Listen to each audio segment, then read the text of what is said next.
Bakit ang Tagalog ng cheap ay mura pero ang English ng mura ay curse? Tapos ang Tagalog naman ng curse ay sumpa pero ang English ng sumpa ay spell.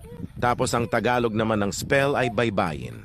Pero ang English naman ng baybayin ay shore. Tapos ang Tagalog ng shore ay dalampasigan. Pero ang English ng dalampasigan ay beach. Tapos ang Tagalog naman ng beach ay tabing dagat. Pero ang English ng tabing dagat ay seaside. Ang gulo, no? Okay lang yan ang English nga ng kaliwa ay left. Pero ang Tagalog ng left ay iniwan.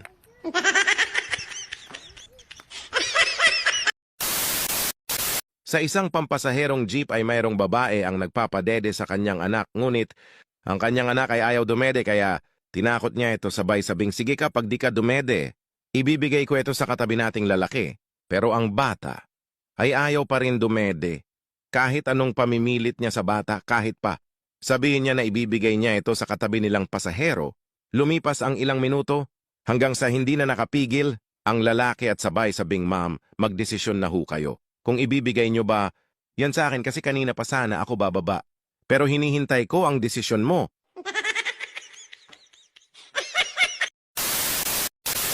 Isang araw nagkita ang magkumpari. Sabi nag-isa, pare-pahiram naman ako ng pera 2,000. Babayaran ko pag uwi ni Mrs. galing Amerika. Tinanong ng kanyang kumpare kung kailan ba uuwi. Ang Mrs. niya from America, pare, nag-apply pa lang siya papunta sa Amerika.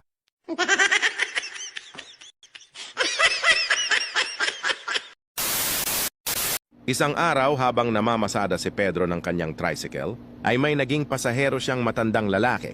Lolo, saan po kayo bababa? Diyan lang sa kanto ng palengke, iho. Saan po kayo galing, lolo, at mukhang nakabihis po kayo ng maayos? Naku, iho, sinundo ko kasi sa airport ang apo ko galing Saudi. Eto nga pala, may dala akong money dito sa'yo na. Kasi di ko din ito makakain. Wala na akong ngipin. Wag na po, lolo, nakakahiya naman sa'yo. Iho, tanggapin mo na, kaysa naman itatapon ko lang ito. At kinuha na nga ni Pedro ang money at kinain. Siya nga, pala lolo, bakit po kayo bumili? Nang money, di nyo naman nakakain kasi wala kayo ng ngipin. Iho, pasalubong ng apo ko yan M&M chocolate. Sinipsip ko lang ang tsokolate, kaya money na lang naiwan.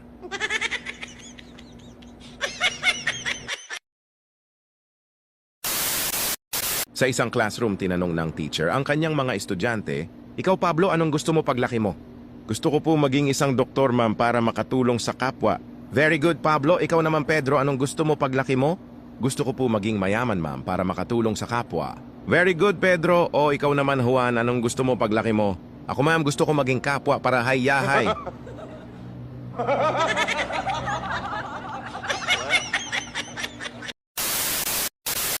Si Garlic at Onion nag-uusap. Garlic ka ba sa akin? Bawang na ako makipagkita sa'yo. Sabi mo sa akin dati walang iwanan. No onion! May dalawang ahas na nag-uusap. Pare, makamandag ba tayo? O naman kanina nga almusal ko isang palaka, isang kagat ko lang dedo agad. Ganun ba pare? Kinakabahan.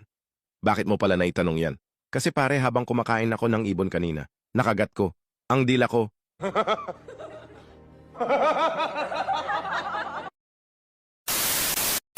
Isang matandang magsasaka ang sumulat sa kanyang anak na nakakulong. Anak, sa taong ito ay hindi ako makakapagtanim ng patatas dahil hindi ko kayang magbungkal ng lupa sa bukid mag-isa. Alam ko kung nandito ka sana, ay tinulungan mo ako. Ang anak ay sinagot ang sulat, tay, wag mo nang isipin na maghukay ng bukid kasi doon ko ibinaon lahat ng perang ninakaw ko. Binasa ng pulis ang sulat, kinabukasan, hinukay ang buong bukid, hinahanap ang pera ngunit walang nakita. Kinabukasan, sumulat muli ang anak. Itanim mo ngayon ang iyong patatastay. Ito ang pinakamahusay na magagawa ko mula dito. Lesson. Maaari mong ikulong ang isang tao, ngunit hindi mo maikukulong ang kanilang mga ideya o karunungan. Kung hindi ka pa nakafollow, baka hindi mo na kami makita muli. Pero kung nakafollow ka na, congratulations! Araw-araw kang lalago. Nagkasalubong sa daan ang aswang at magnanakaw. Naunang nagtanong si magnanakaw, saan ang punta mo, magtakip silim na? Naghahanap ako ng taong makakain. Ikaw, saan ang punta mo? Tanong niya kay magnanakaw. Naghahanap ako ng kalabaw na pwedeng nakawin. Kinabahan si Aswang dali-daling umuwi sa kanyang bahay. Magdamag niya binantayan ang kanyang mga alagang kalabaw. Sabay sabi sa sariling, walang hiyang magnanakaw yun? Napurnada tuloy ang paghahanap ko ng taong makakain. Nagkita si Pedro at Juan sa opisina na pinapasukan nila. Nagtanong si Juan, "Oh Pedro, dito ka rin pala nagtatrabaho. Isang kumpanya lang pala ang pinapasukan natin. Ang tagal na natin di nagkita mula. Nung grade 1, ngayon lang tayo nagkita ulit." Sagot ni Pedro, "Oo nga kasi pagkatapos ng grade 1 nag-transfer na ako." Teka Pedro, bakit parang hindi ka masaya na nagkita tayo? Naalala mo ba nung grade 1 pa tayo palagi mo ako binubuli? Ang sabi mo pa sa akin mukha akong hippopotamus. Hehehe, oo nga no, natatandaan mo pa pala yun. Pero teka, bakit ngayon ka lang nagagalit? Dati di ka naman nagagalit pag tinatawag kitang hippopotamus. Kasi ngayon lang ako nakakita ng hippopotamus. Ang pangit pala. Bumisita si Juan sa kanyang girlfriend. "Darling, ipapasyal kita sa mall, sunduin na lang kita, ako'y bubusina na lang mamaya. Pag may marinig kang busina, lumabas ka na." Ano ba ang dala mong sasakyan? Kotse ba? Hindi. Alam ko na motor ba? Or scooter? Hindi rin. Ano ba ang dala mo? Busina.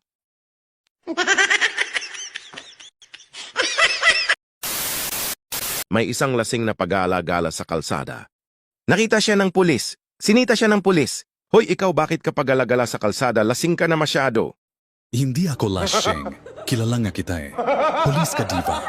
Oo, pulis. Ako bakit? Oh, Diva, kilala kita, sir. Ikaw ba kilala mo ba ako? Hindi kita kilala kasi ngayon lang kita nakita. Ikaw pala ang lasing.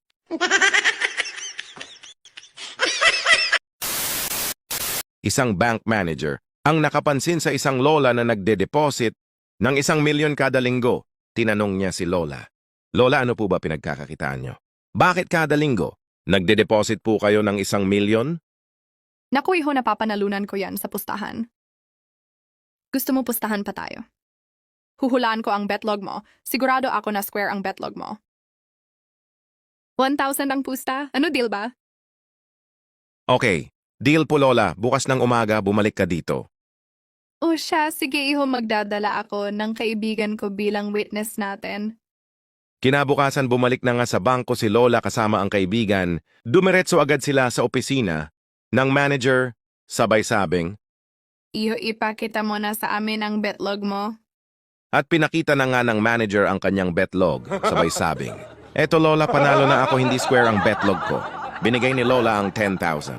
Nagtaka ang manager, kaya tinanong niya si lola, "Paano po kayo nagkakapera lola? Natalo po kayo sa pustahan?" Iho, nagpustahan kami ng kaibigan ko 1,000,000 na kaya kitang utusan na ipakita sa amin ang betlog mo.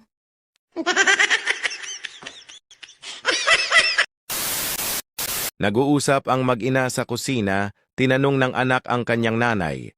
Nay, bakit po Victoria ang pangalan ni ate? Kasi anak sa Victoria Hotel namin siya ginawa. Ganun. Po ba, Nay? Si Kuya Montero. Bakit po Montero pangalan niya? Kasi anak sa sasakyan na Montero, namin siya ginawa. Bakit si Bunso, Nay? Ang pangalan niya ay... Hay naku, Eskinita, ang dami mong tanong. Tawagin mo na nga ang kapatid mong si Jeep.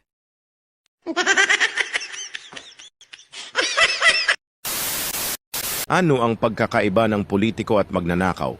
Sagot, ang magnanakaw ay magnanakaw muna bago tatakbo. Ang politiko naman ay tatakbo muna bago magnakaw. Nag-apply ng seaman si Pedro. "Sir, mag-a-apply sana ako ng seaman." Bakit marunong ka ba lumangoy? "Hindi po ako marunong lumangoy, sir." Hindi ka pwede maging seaman kung hindi ka marunong lumangoy. "Bakit yung mga piloto po, sir, di naman marunong lumipad pero pwede sila magpiloto?"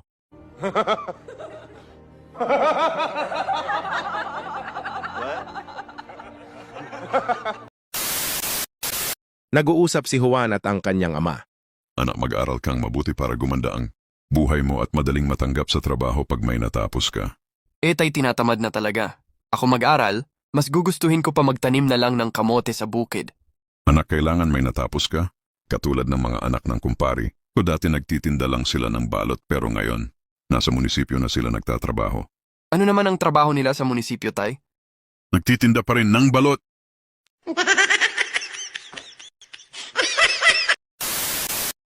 Pinuntahan si Pedro ng kanyang tatay sa palengke habang nagtitinda eto doon. Anak, magligpit ka na ng mga paninda mo. Simula ngayong araw, titigil ka na sa pagtitinda mo dito sa palengke. Ganun po ba, Tay? Sige po, ililigpit ko na itong mga paninda ko. Sige anak, dahil bukas ng umaga, pumunta ka doon sa Ateneo de Manila University. Magpakabait ka doon. Talaga po, Tay. Doon na ba ako mag-aaral? Hindi anak, doon ka na magtitinda simula bukas.